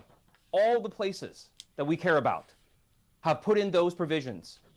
And on the other side, every Republican state has rejected them. Don't say both sides are the same. The person coming to help you put out the fire at your house is not the same as the person pouring gasoline. Those are not moral equivalents. And for people to come out and say people who are trying to fix things are the same as people burning it down, that's an insult to our intelligence. This is the same thing the Supreme Court is doing right now. In Texas, we have a saying for this. We call it, don't piss on my leg and tell me it's raining. I can see you right there. And this is what they've been doing to us for the past decade. Like Donald Trump and the Republicans have said, look, the thing you can see with your own eyes, what you can see that's black and white right in front of you, it's not there. It's just in your imagination. And we go, but it's right there. And they say, well, we beg to differ. Two sides disagree. Well, there it is. And the news covers it and say, well, two sides disagree on a thing that we can plainly see. And that's the story. You're listening to... And so I don't accept that anymore. You're listening to Hello Houston. We are speaking with Representative Jean Wu of Houston. Let's go to the phone lines. John from downtown. John, what's on your mind? Hello. Thank you for taking my call. Representative, I got a very simple question for you. As a Democratic Party, why are we always leading from behind? We let the Supreme Court seat get away from us through Mitch McConnell's tactics. We bent backwards for them. We keep complaining about what we could have done. what we should have done. Yes. I mean, the other caller is correct. It's getting to a point where either people will not take it anymore because both political parties are now taking money from the same corporate donors, and we're trying to expect a different result. This is what happens when both political parties are trying to play the same game, and one political party is always trying to catch up. This should have never happened. Look, John, I'm gonna end you right there just so we can hear from the representative before we have to wrap the segment. Yeah, so the same thing, like, look, don't look at what I say. Don't listen to what I say. Look at what I do. Don't listen to what Donald Trump says. Look at what he does. Actions speak louder than words. Time after time, Democrats in Congress have tried to pass nonpartisan redistricting, have tried to pass medical insurance for everybody, have tried to increase the minimum wage, have tried to do all these things that people have said they've asked for. Time and time again, Republicans are on the opposite side of what the American public wants. But it's covered as, oh, well, they disagree. Look, I don't disagree with you that both sides take money from corporate interests and we're too beholden to them. I agree. But why don't we say, let's go forward, ask where everyone is. Look at what they do. Look at what they're fighting for. Look at what they vote for instead of who's giving them money, what people are saying about them, and look at what they actually do. You have Donald Trump right now tearing our country apart, sending our economy into the garbage disposal. Republicans who are enabling him, giving him the power to do it, and Democrats who are fighting against all of it. If you say those are the two same sides, you are part of the problem. Representative Jean Wu of Houston, again, the chair of the Texas House Democratic Caucus. Representative Wu, thank you so much for joining us today on Hello Houston. Thank you. Coming up on Hello Houston, we're going to talk to the great-great-great-grandson of holiday icon Charles Dickens. Stay with us as Hello Houston continues. This is News 88.7.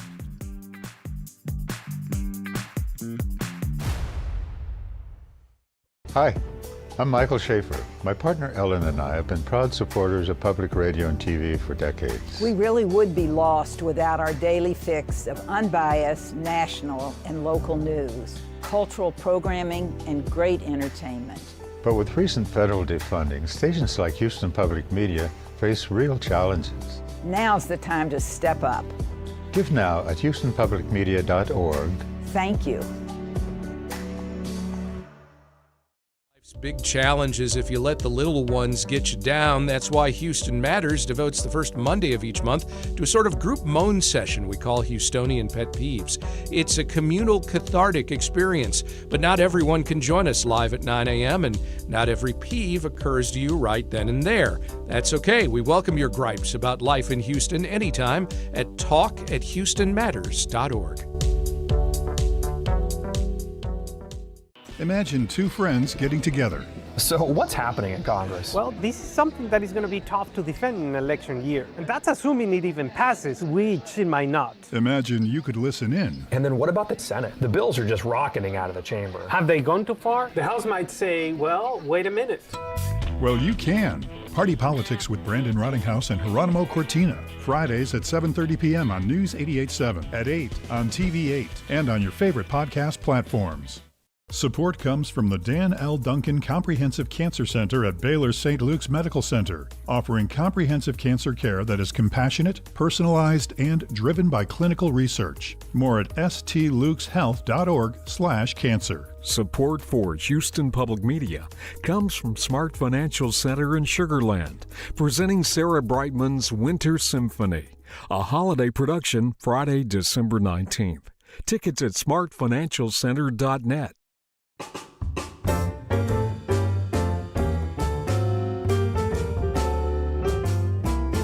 And now back to Hello Houston. To comment on any of today's topics, call 713-440-8870 or email us at talk@hellohouston.org. Now back to Ernie Manous, Celeste Diaz-Sherman, and Frank Billingsley. Our next guest can trace his family back to one of the greatest storytellers in literary history, the one and only Charles Dickens. Now, not only does this allow a unique perspective into the author himself and his enduring classic, A Christmas Carol, but how the Dickens spirit and Victorian charm are resurrected annually during the holidays down in Galveston at Dickens on the Strand, the festive celebration that transforms the historic Strand district into 19th century London. Please join us in welcoming actor, raconteur, and the great-great-great-grandson of Charles Dickens. Ollie Dickens is here with us. Ollie, welcome to the program. Hi there. Hello, Houston. It's a pleasure to be here. It's great to have you. If you'd like to chat with him, give us a call right now and join the conversation, 713-440-8870. Okay, before we get into all of the good fun stuff, I just want to clarify, because I've seen you listed in 3 different ways as the great-great-grandson, the great-great-great-grandson, and I've even seen you with 4 greats as the great-great-great-great-grandson of Charles Dickens. Where is your greatness end? Well, it's a very good point. We in the family, we're trying to come up with a new system because it does get a bit ludicrous. I am a 3 great grandson, and to kind of put that into an easier mouthful to swallow, my father is a great great grandson, but Charles Dickens was his grandfather's grandfather. So I am Charles Dickens's grandson's son, which actually seems even more complex, doesn't it? Thank you for clearing that up for us. So much easier. I was friends with Winston Churchill's great-great-great-grandson, and what was interesting about his story was he wasn't aware of his lineage until he was almost in his teens. For you, how early on did you realize where you fit into this picture of all of this? Well, that's a very telling question, actually, because I was introduced to Dickens through A Muppets Christmas Carol. And when I was younger, I was, very, very young. I watched it, I loved it. And then somebody kind of 2-3 years later mentioned Charles Dickens. And I said, what, do you mean The Muppets? As in The Muppets Christmas Carol? So, no, Charles Dickens actually wrote it. And so I was introduced to it kind of round the corner. So I was very much gently introduced to Charles Dickens. But I was also told by my parents, and also I was interviewed at Dickens on the Strand because my father used to live here, and I came as a very young boy.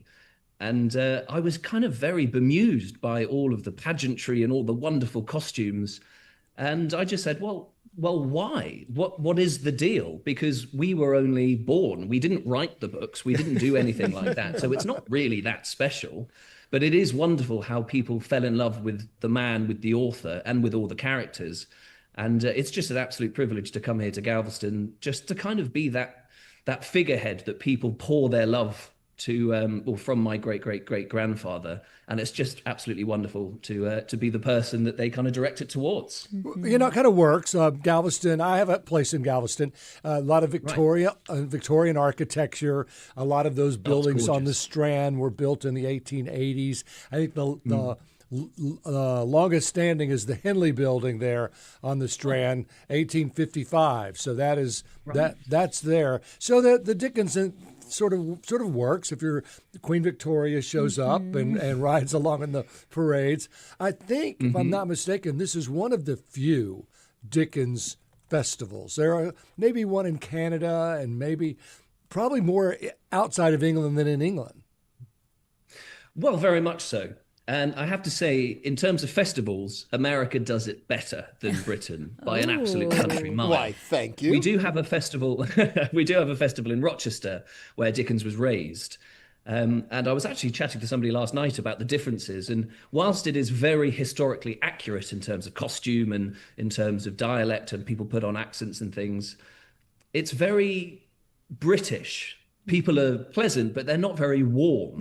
And not to say that British people are horrible, horrible people, but when you come over to America, and particularly the Texas hospitality is legendary, and you really have proper conversations. You meet somebody for 5 minutes, but you learn so much, and people ask such interesting questions that the festival really does come alive. And it really wouldn't be the same without the thousands of people that really just take a very well-earned break from their hard week at work just to come down and spend their weekend doing something new, something different, and really get into the Christmas spirit. You know, I have to ask, Charles Dickens is a literary genius, and he's written so much. He was a journalist, he was a social critic in so many ways. Do you ever find yourself really wanting to know more about him as a man from a personal perspective, given the fact that this is your family? Yes, absolutely. And I think that I stood at arm's length from it for quite a long time, particularly when I left drama school.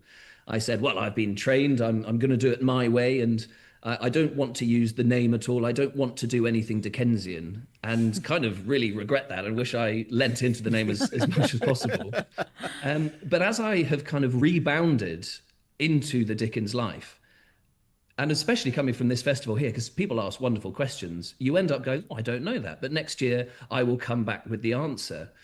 And there are so many things from letters that Dickens wrote, and many of which have been published, that you do kind of learn about this man who was a genius in his head, but he was also full of, doubt in terms of his performances. Because actually a lot of people don't know that Dickens very, very nearly became an actor. He had an audition for a Drury Lane theatre, and he was very much into characterizations. And as a young boy, his father, John, would say, oh, Charles, do an impression of the pub landlord. And he'd jump up on the table and absolutely do it perfectly.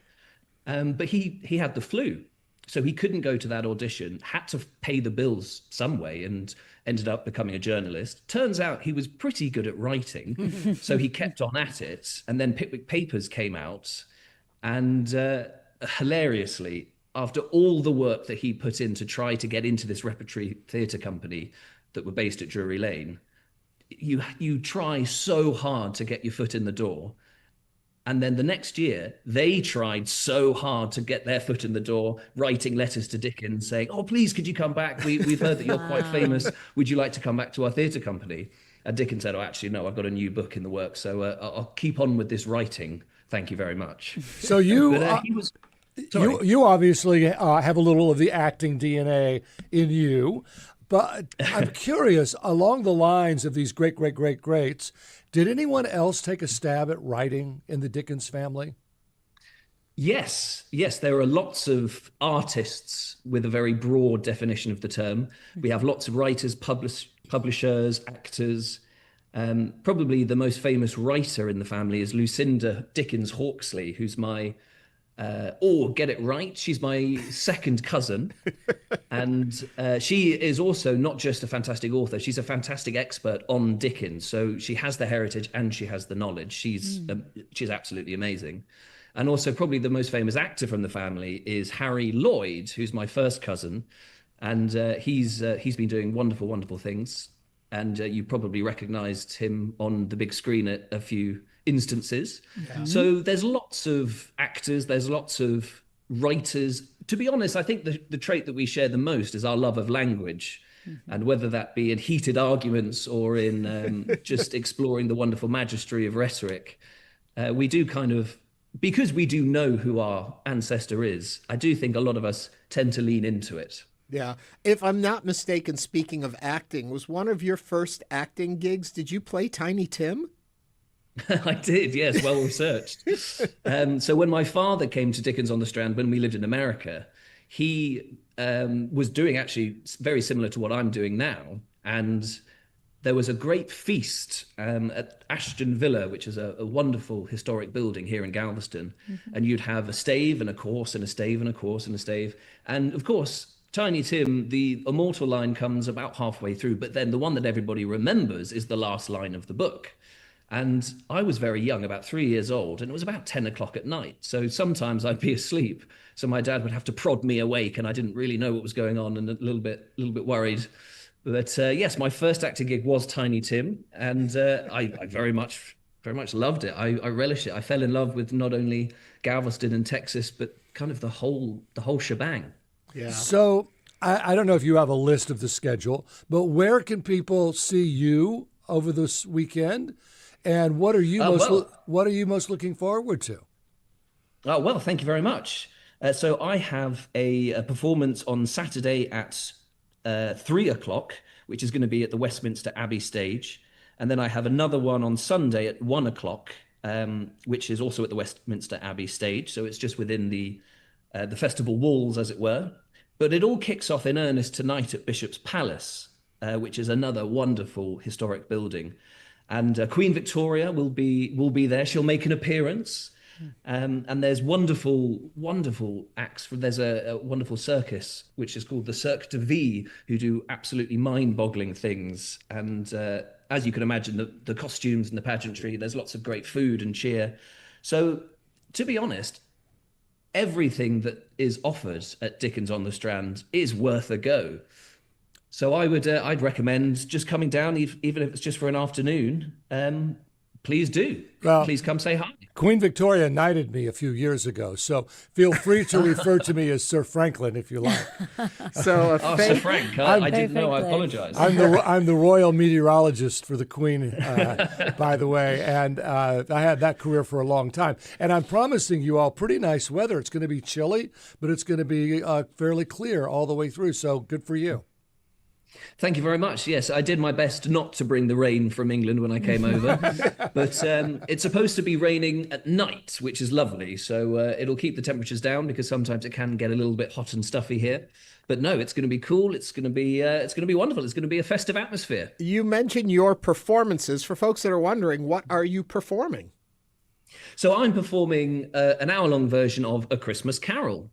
Not the Muppets version, the Dickens version. Oh, but the Muppets one is so good. The Muppets one is fantastic. The only thing I have a slight niggle at is the fact that there's Jacob and Robert Marley in the Muppets, where that part is split into two, although it comically works. That way they get to sing Marley and Marley as opposed to... Well, yes, Scrooge, Marley and Marley.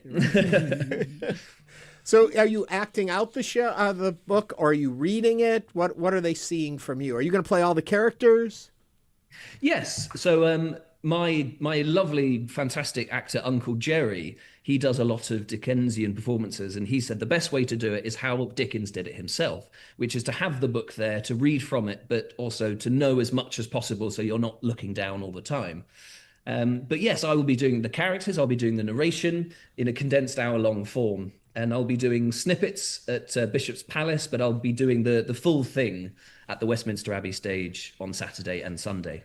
Well, you'll be happy to know, and you may know this already, Ollie, that the women, by and large, hand make all of their outfits, their dresses. They spend all year making sure it's the right colors, the right fabrics, the right peacock feathers. So when you greet them, make sure that you make a big deal about their outfits, because they work very hard and you will endear yourself enormously to them. The men just rent their stuff, but the women, they make theirs. I've always thought it's a little bit unfair on the ladies, because they put so much time and effort, as you so correctly say, to look wonderful in different colors and peacock feathers, whereas the men just don a suit and then sometimes they look good. But yes, you're absolutely right. There's been a costume competition here for many, many years. And just to celebrate some of those people that have put in so much work over the years, and everybody has full-time jobs and they're looking after kids and families, and yet they still find time to put the needle and thread together to make something truly special. Yes. Ollie, I want to believe that you dress the way you're dressed right now every day of your life. I have a funny feeling that's not close to true. Unfortunately not, although I am petitioning to bring back the Victorian fashion. It is pretty good, I have to say. I do love a good waistcoat. Well, a lot of us have Christmas traditions that we gather. What does the Dickens family do in today's day and age for Christmas?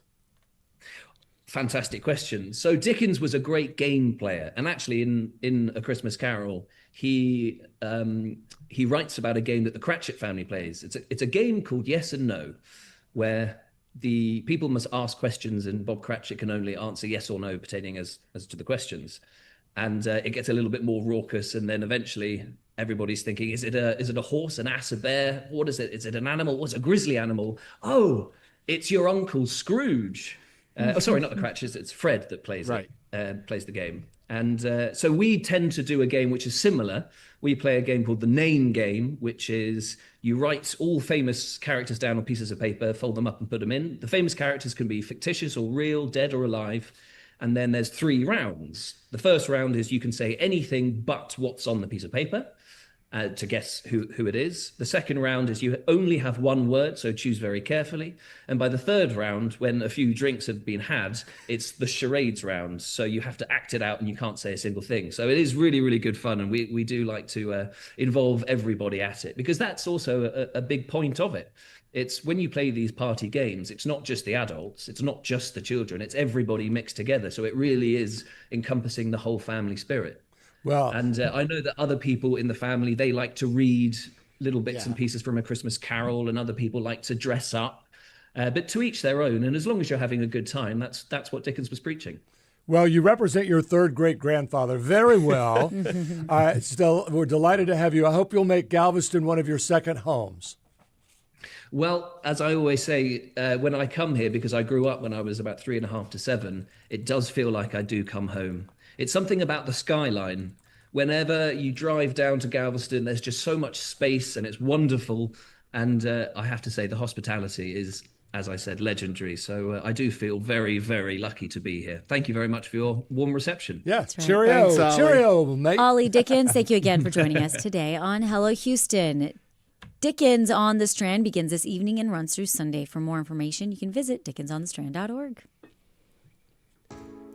Coming up, we're going to share some of Houston's weekend events for our Last Minute Plan segment. Stay with us as Hello Houston continues.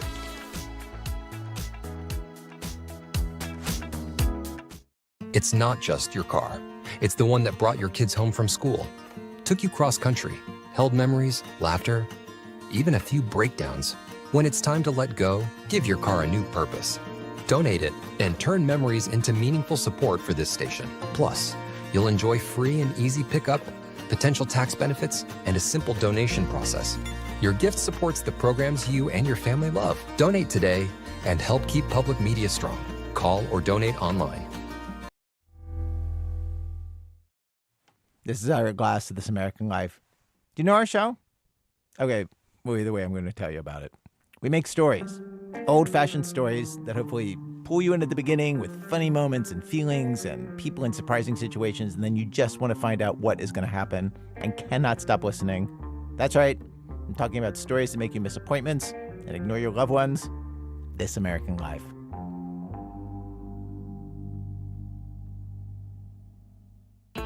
We know you value Houston Public Media. That's why you're listening right now. Take the next steps and become a new member of the station you rely on. Every gift makes a difference, and what matters most right now is supporting the station that brings you the news and information you rely on. It only takes a few minutes to make a big difference. Join as a new member today at houstonpublicmedia.org/donate or call 888-909-0887. Support for Houston Public Media comes from Metro. Introducing Metro Downtown Direct, helping riders get home for the holidays with non-stop service between downtown and Bush Intercontinental Airport. Details at ridemetro.org/500. Support comes from Twin Liquors, a Texas family-owned home for wine and spirits since 1937. With over 100 locations across the state, Twin Liquors is proud to be part of the community. Orders available online at twinliquors.com for delivery or pickup.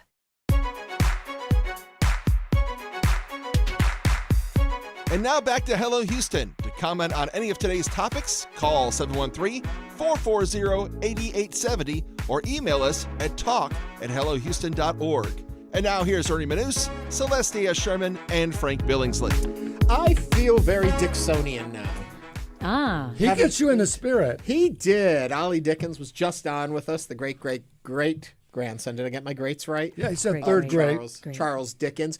Just a quick little note. We want to let everyone know that Dickens on the Strand is a supporter of Houston Public Media, and we appreciate that, but it has nothing to do with our editorial decision to have them on the show. We thought it was great that Ollie Dickens was in town. So, and he was very loquacious. I bet he is a great actor. Well, you can find out. He has a good voice. He has good presence. Yeah. So there you have it. Good for But, him. that's just one of many things going on this weekend. Yes, it is officially the end of the week. Not quite the end of the show, so we still have time. And you can join us at 713-440-8870. Tell us, what are you guys going to be doing this weekend? Because on Saturday, Deck the Hall, the mayor's holiday tree lighting concert is going to be happening. So, Ernie, why don't you tell us what you're going to be doing there? I will honestly tell you, I still don't know. We have a meeting at 3 o'clock today to go over it all. They've asked me to MC the event, but it seems like they got some people who are really capable. There's 3 different acts performing, rounding it off with Brian McKnight. Will be putting on a live concert in front of City Hall. The mayor will be there and they keep saying, I'm lighting the tree. The mayor is going to light the tree as well as I can tell. Yes, and the event begins at 4 p.m. Also, if you want to head to meet Santa, there's going to be breakfast with Santa at the Lone Star Flight Museum. Santa will arrive in a vintage PT-17 Stearman biplane, and guests will join him for a VIP breakfast experience, and you also get to sit and meet him and chat with him and take a photo. I've been wanting to I catch wonder up what's with for breakfast Santa. with Santa. What do you think Santa eats? Cookies and milk? Captain Crunch and ice cream, maybe? Cookies No, and I milk. think That's all he ever eats. I think Mrs. Claus, is watching his cholesterol and making sure he eats granola and all the yummy What do you things. all think? Going off for just a second Well, here. it's not working. Have you seen them lately? No, the reimagining That's part of the Santa. magic. Haven't you seen the reimagining of Santa as the hot daddy kind of? He's tight and built with the beard, kind of lumberjacky, more so than our big old rotund Santa we've always loved. Tiffany from the control booth is shaking her head no. She does not like this new fit Santa look. I'm with you, Tiffany. I'm with you on that one. Pasadena, if you're in Pasadena this weekend or if you live in the area, the Pasadena Christmas Parade is tomorrow evening. And as Frank said, it looks like we're not going to be having rain. So you be sure to check that out. It's going to be Christmas cool. Christmas cool. Also on Saturday, the 3rd annual holiday market at the Houston Toy Museum. I'm excited about that. Tell me about it, Ernie. Well, I don't know about it, but I'm excited about it. I love the idea that Houston has a toy museum. Totally agree. And what is going to be on display is you can browse several nostalgic and pop culture inspired goods from around 20 local vendors and small vendors. So you'll be able to get some very cool Christmas toy shopping done if you haven't already finished your list. And you're going to also be able to explore the museum with discounted admissions. And this event will be from 10 a.m. to 6 p.m. And do you have any Saturday plans, Frank, going on? I have so many plans. Oh, okay. Tonight, yeah. What do you have going on? Frank? Tonight, we're going to Richard and Tony's Christmas party. Oh, fun. They're on Kirby Drive. Very fancy. I know, Very right? fancy. Good old Richard and Tony. You know Richard and Tony? I have no idea. I probably do. I don't know Richard or Tony. And you know we own a gym, Quality Life Fitness, and every year we give a Christmas party. So we're having our trainer party for all of them and their spouses or significant others or whoever at On the Curb over there in Greenway. So that'll be tomorrow afternoon. And guess who's coming to dinner on Saturday night? Who? Bill Baeza and Dominic Soxa. Oh, your old gang. That's right. You've got The a old new gang gang. is back. You know, we don't know Tony and Richard, but we do know Bill and Dominic. So tell them we said hello. Yeah, I haven't seen Dominic in about 6 months, spring, so about 6 months. So she's coming into town to see her son. Yay. And so we're all going to When are you having dinner for your new team? Yeah. Yes. Well, we're going to dinner. We're not making dinner. And then there's an event for Legacy called Share Your Christmas at the Palm on Sunday, which is a fundraiser. And Kevin and I are sponsors of that. And so we're going to go to that on Sunday. So I'll be exhausted Monday when I get back here. Well, good. It's always good to be exhausted. That's great. Alex Garza says she's got a gala tonight she's going to go to. She's one of our YouTubers. One of our YouTubers. And we encourage all of our YouTubers to share what they're doing this weekend. And with Noah us. Espinosa says family time all weekend. I'm with you, Noah. I'm going to be taking the weekend off, and I'm going to enjoy just being at home, I think. Oh, actually, tomorrow I'm doing cocoa and churros at the elementary school. Yeah, I remember that. I don't Garden. hear shopping from either of you. I did a lot of my Christmas shopping already. I think I'm just about done. Yeah. Oh, yeah. I think I've got a couple little things, and I'll probably get those closer to Christmas Eve. I like to shop on Christmas Eve. Our son loves Legos. Oh, yes. And he's kind of sick of them. I think he's like, don't give me Legos. But I looked to see if they have yet come up with a Legos of the big, beautiful White House ballroom, and they haven't. Oh, well, I'm no, I sure have a it's feeling. coming. But you do know what's coming up. Brandy and Monica are going to be in concert at the Toyota Center, and that is on Sunday. And the See, Grammy. I know who Brandy and Monica are. Yes, we know who Brandy and Monica are, and they are the Grammy-winning artist, and they're coming to Houston for their first co-headlining tour. And Brandy and Monica were big in the millennials, early 2000s. So for But you us, see I who their think this special is- guests are going to be? Kelly Rowland, We Mooney love Long, Kelly. Jamal Roberts. That concert starts at 7 p.m., and that is again at the Toyota Center. But heading out to the Bryan Museum If you're down in Galveston for Dickens on the Strand, you could also swing by the Bryan Museum. for the Boot Scoot and Bash, and that's taking place, like as Ernie just said, the Galveston's Bryan Museum. And this is free. This is totally free. It's a family-friendly event, and it's going to feature festival decorations, line dancing, a petting zoo, photos with Santa, and much more. Santa is going to be busy. He's all over the place. He is in his busy season. And what else is going on, Ernie? Well, you can go back downtown again if you're in Houston for the Yuletide Y'all at Lynn Wyatt Square, right there in the middle of the theater district. It's another free holiday-themed event. And guess who's going to be there? Who's going to be there? Cowboy Santa. He's a little different than this other one. And that's a lovely square, the Lynn Wyatt Yeah. Square. Yeah, they they did did a very nice job with that. They really did. It's And right over there by Hobby Center. And so we see it whenever Jones we go to Hall. a show. Yeah, right there. right between there and Jones Hall. It's Yeah. just really nice. And there's also, that goes on from 11 a.m. to 3 p.m. If you're trying to find something afternoony, you can do that. And things that are going on all weekend long. Stages will present an It's a Wonderful Life radio play at the Gordy. And this is set in a 1940s radio station. How fun is that? Just that alone is fun. And featuring live sound effects and commercial breaks, along with a talented cast performing the story of the beloved 1946 classic. Oh, And not to forget- it's a wonderful life, Celeste. That's right. No, they Yeah. said talented cast. Frank. That's my best Jimmy Stewart. Jim liked it. Jim's Yeah, have laughing. you heard Jim's impersonation? I've heard Ernie's impersonation. Ernie, why don't you No, do yours? I'm not doing any. Also, It's a Wonderful Life is over there at Stages, but A Christmas Carol is happening at the Alley. Nutcracker is happening at the Ballet. There's a whole lot going on in the theater area, and the Symphony is going to be performing Handel's Messiah. Oh, I love that. And over that's at at Jones Hall. Jones Hall. And this is a holiday tradition for the symphony in what will surely be another powerful performance of a celebrated masterpiece. That really, truly is just an absolutely beautiful piece of work and masterpiece. Yeah. And also of going art. on downtown, you can go over to, well, this isn't downtown, it's at Levy Park. They're having a 2-day free festival. There's lots of holiday with the whole family of Charm of the Holiday Market, craft station, live music, dance performance on 2 stages, not to mention a free photo with who? Santa. Again. Very busy weekend. Do you know where Levy Park is? Yes. Yes. Oh, because a It's lot not of people don't. It's not far from your house. It's not your far place. from my house. It's that Hearsay Where is is the there. area? Kieran's, the Indian restaurant. That whole area between Richmond and the freeway. Richmond and the freeway. Upper Kirby, is that what they call Yeah. it? Yeah, Upper Kirby. But it's Kirby. it's not a huge park, but it's lovely. It's 11 a.m. to 5 p.m. You know, something we started doing more often is our online poll. And so we want to thank you if you've been voting and casting your vote. This last one we had, if you want to use this, you can. It's how has the redistricting decision affected your trust in government? And 90%, an overwhelmingly 90% said trust went down. And the 0 rest- said trust went up. Yeah. 10% said stayed the same, and I don't care, I don't know, at 0 0. also, which means we have an informed audience because they know and they care. That's right, because they listen to Hello Houston. But you know, that redistricting can be overcome, as Ernie says, vote. That's right.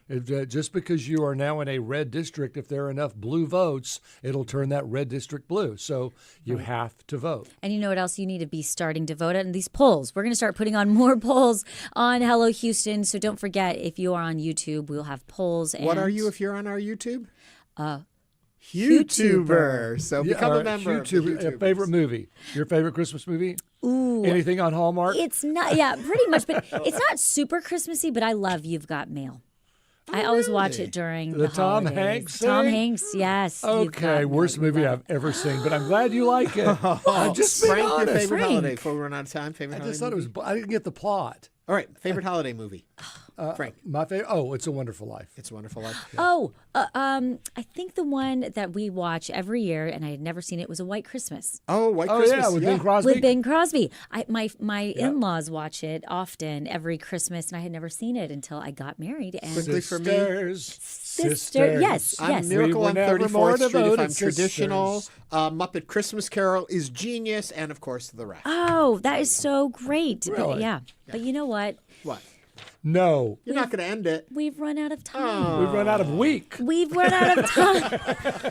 And we want to thank you for joining us this week on Hello Houston. Thank you for watching, joining, voting on our new YouTube polls. We'll be back on Monday with more conversations. We're also going to be speaking with Houston City Council member Abby Kamen. In the meantime, don't forget, you can catch the best of Hello Houston Saturdays at 1 p.m. and Sundays at 11 a.m. right here on News 88.7. Bye, YouTubers. Bye, YouTubers. Bye, and again, everybody on Houston, have a great weekend. Thanks for listening to Hello Houston. Join us every Monday through Friday from 11 a.m. to 1 p.m. to talk all things Houston. The Hello Houston production team includes Garrett Bowman, William Menjivar, Jen Altide, Todd Holslander, and Jim Kovacic. For the latest in local news, subscribe to the Hello Houston daily newsletter at houstonpublicmedia.org. Hello Houston is a production of Houston Public Media. The opinions expressed by the guests of this program are solely their own and do not represent the views of management, staff, or underwriters of Houston Public Media. This is News 88.7.